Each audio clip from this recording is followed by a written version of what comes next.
Good morning, I'm Don McArthur. I'm here with Dylan Kristy at the Windsor Star News Cafe, where we are talking the election all the time. There was a big sort of candidates forum last night in Ward 4. Yeah, Doug Schmidt was there tweeting up a storm at Schmidt City, and he did say that the one thing that's going to be the hardest in Ward 4 is that there's too many great candidates to choose from. Well, exactly, and there was about 200 people there last night. Now, Yeah. It was in a brewery, okay? It was in Walkerville Brewery, so that might account for it, but John Milson, mayoral candidate, That's right. He showed up. Halberstadt, of course, who's leaving Ward 4, he was there, and Howard Pauley, former premier of Manitoba, was there, so it was a packed house. Stilt guy, Mark Lefebvre, he was the moderator of the debate, and Schmidt City there, he was saying he actually called on all the other wards to do their bit and have sort of candidate forums to talk about the issues. Excellent. Now, it's an interesting ward, and it's going to be an interesting race because it's one of about 4 wards in the city that will have a new councillor. Alan Halberstadt is the incumbent, and he has announced that he will not be seeking re-election in this upcoming municipal election. So he has there's a lot of candidates vying for his seat. Well, exactly. Now, here it is. It's Remy Bolbo, Yep. Brian Caza, Adriano Chotoli. Chotoli. Chotoli, like Yeah, he says totally Chotoli. Totally because it's spelled Ciatoli, right? Yeah. But how's it? Chotoli. Adriano Chotoli. Yep. Victoria Cross, Chris Holt, and Howard Weeks. So some Heavy big hitters. guns. Yeah, Heavy absolutely. hitters, especially sort of from the center left. You know, Halberstadt, he was a fixture in there forever. The iconoclast, the Maverick. He's gone. I'm running for a school board seat. This thing is up for grabs, and of course, it's Walkerville. It's very, very significant ward in this city. Yeah, absolutely. Some other wards that will have a new councillor. You have Ward 1.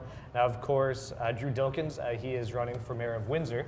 Going for his seat is Daniel Ablazer, Gerbax Bular, Matt Ford, Fred Francis, of course, Eddie Francis, his younger brother. I don't know when we stop referring to him as that. Denise Gangham, David Hanna, and Ryan Mancini.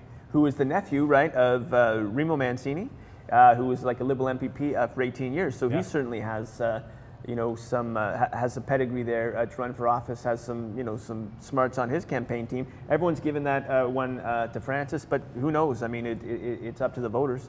Well, and especially in a race like that, you have a lot of candidates. It does split the vote sometimes, so we'll see how it pans out. Well, exactly. So, and we're going to get on to Ward 2 because what we're talking about here is there's going to be a sea change on Windsor City Council, That's right? right. There's going to be at least 4 new councillors, potentially 5. There's going to be a new mayor, so quite literally, voters in Windsor, they're going to be changing the face of the city on October 27th. So that brings us to Ward 2. Ronnie Jones, he's out. Yeah, that's right. He's been councillor for many years now. Going for his seat, Demetrius Jankovic, John Elliott. Now he almost 5 votes, right? Yeah, he 5 almost votes. got in last election. He was just 5 votes away. They did a recount after the election, and Ron Jones ended up holding his seat. But so who knows? He might take it again. Frank Favitt, Kevin Flood, James Ging, and Joan Mavernack. I think that's that. Yeah, that's it. Sorry. But yeah, so anyway, so you got to think the presumptive favorite is John Elliott, losing out by only 5 votes last time. Who knows? But Ward 2, Sandwich, Indian Road, Ambassador Bridge. Yeah, you have the university there, Indian Road, the bridge. So it's a significant ward for sure. New face in Ward 2. Yep. Okay, Ward 3, that's where we are right now. Windsor Star News Cafe, 300 Woodalot Avenue. Fulvio Valentinas has been here for what seems like forever. Yeah. But he's moving on again, running for a school board seat. I guess that's where old politicians go. But he served well and honorably. But he's moving on. And again, some big names in this one. Reno Bortolin. Yeah, he owns Reno's Kitchen in what he calls Midtown, which is right downtown, more or less. It's on Elliott Street, right? On Elliott Street, right off the old Glacier Nesbitt Inn, there. I think. The old Nesbitt Inn. Yeah, for sure. Gabe Maggio. Yeah. Caroline Postma, I remember her. She actually ran in Ward 2. She was a councillor sort of before the shuffle, I guess, and Claude Reno. Yeah. So one of those 4 are going to be replacing Ron Jones. And already there's a bit of a kerfuffle on the campaign trail. Like Postma last week came out and accused one of her opponents of sort of slandering her on the campaign trail. But she wouldn't say who, so we kind of reported on the story as best we could. But if you're gonna say someone's throwing mud at you, it's incumbent upon you, I would say, to say who that person is throwing mud, because otherwise you're tarring all of the your other candidates with this same sort of slanderous brush, which is kind of bush league. So if you're going to come out and say something, have the stones to say who it is. Yeah, of course. And just quickly, Ward 7. So those are the main 4 that we definitely will see new faces in as councillors. Ward 7, we have Eric Kuzmirchek. And now, of course, he's only been councillor for, was it just under a year now? Was it? Oh, just, yeah. Just so he just when came Percy in when left. Percy Hatfield left. Yeah. So that one, who knows what could happen? He's going up against Angelo Marignani, who owns Milk, remember, and there was only There was like some a mudslinging handful there of not votes. too long ago, too. Yes, there was. Yes, there was, over because Eric was meeting constituents at a Tim Hortons like across the Banwell County line. So he was actually meeting Ward 7 residents in Tecumseh, and Angelo said, hey, you're not spending your money in Ward 7. And that all came out on the comments under one of our stories on the Windsor Star. So, you know what? It's worth reading the comments sometimes if you can get through kind of the vitriol and some of the hate on there. There are some interesting debates. There's real debates going on in the Facebook section. Same with that Postman story. Pat Papadeus, she was in there taking us to task for, and Postman to task for, if you're going to name names, that's very true. you know, you have to name names. And of course, Pat Papadeus, she's on Rose City Politics. She's a regular on there. And then Ward 10, you have Al Magny. Now, of course, he's going to be running against his library credit card scandal. But in that race, there are a lot of candidates that are vying for his seat.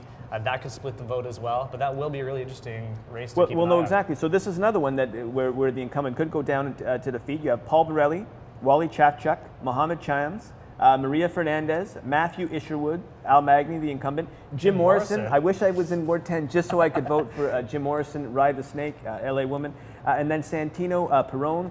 He's also in Ward 10. And as you say, with so many sort of, it doesn't take that many votes to actually win in a ward campaign. Hundreds, if not maybe like 1,000. So with that many people going against the incumbent, Magny could definitely sneak up the middle. Absolutely. So join us every day. Now, we will have a few things happening in the News Cafe as the municipal election approaches. This Saturday, it's open doors. We're inviting all candidates to come in, right? If they want to share their piece, get their word out, tell Windsor and Essex County. If Essex County candidates want to come in? Well, exactly, because you can't knock on every door. There's not time to knock on every door, so hey, we're gonna help you out here. It's Open Doors Windsor. It's sort of a thing where people can go around to historic homes, they open up the doors, you go in, you see the beautiful houses, and because it's quite an old and beautiful community have, but we decided to take advantage of that. We're gonna throw open our doors on Saturday, this is the 27th, and any candidate, municipal, mayoral, Windsor and Essex County, you come on in here, we'll film you, saying your piece, you're going to make your pitch to the voters, and we're going to post that on our website, on your candidate profiles, on our sort of special election microsite. You make your pitch to the voters, unfiltered, you don't have to come, but like I said, you can't knock on every door. So you want to get your message to voters, we're going to help you do it.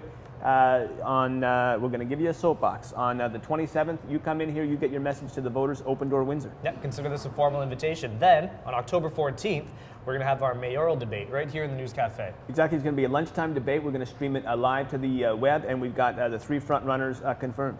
Excellent. And of course, we decide who the front runners are. It's our prerogative. And sorry, Bacon Man, you haven't made the cut just yet. I'm not even sure if he's in the race or not because he sort of threw his support behind Nilsson at his University of Windsor announcement. And Dilkins. And two? Yeah, it says that Vanderbilt had an interesting column saying that he threw his support behind Nilsson at the mayoral campaign, at his when he launched his platform. Then he said, had Nilsson known that just an hour prior or after, that Bacon Man actually threw his support behind Dilkins as well. So he's kind of all over the place. Playing both sides. He's in here sometimes, but it's not completely unscientific. We have had polls on WindsorStar.com, and we do have our 3 front runners. So and our news judgment. It comes into play like we do this every day, and it's Drew Dilkins, John Milson, and Larry Horowitz are confirmed for the October 14th. Lunchtime debate. If another candidate separates themselves from the pack, we're not against having them in the debate, but they got to earn it. And so far, by our reckoning and our news judgment, they haven't. We have 3. Perfect. So join us every day. Later today, we will be talking to Sandra Pupatello, who is the CEO of the Windsor-Essex County Development Corporation. Exactly. Yeah. Perfect. So she'll be here. Okay. He's Windstar Dylan. I'm Captain Byliner, and we're at Windstar Cafe.